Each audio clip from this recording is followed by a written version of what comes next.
আসসালামু আলাইকুম বন্ধুরা, দেখেন Realme C75 পানিতে চেক করা হচ্ছে পানি দিয়ে। আসলে দেখি আপনার পানি ঢোকে কিনা। তো পানি দিলাম আপনার জগের মধ্যে, দেখেন মোবাইল অন করা অবস্থায় পানিতে এই তো ডুবালাম, দেখা যাক কি হয়। তারা বলছিল নাকি পানি ঢুকবে না, আরও পানি দিয়ে নিচ্ছি,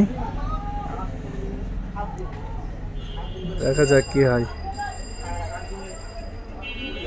এই তো দেখেন পানিতে ডুবার পরও মোবাইল অন হয়ে আছে।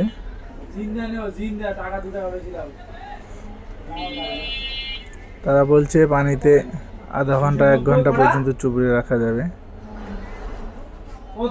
কিছুই হচ্ছে না।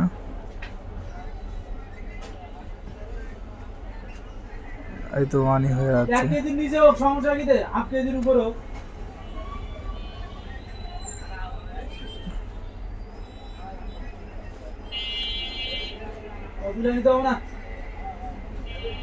কিছুই হচ্ছে না, পানিতে ডুবে রাখার পরও মোবাইলটা ভালোই।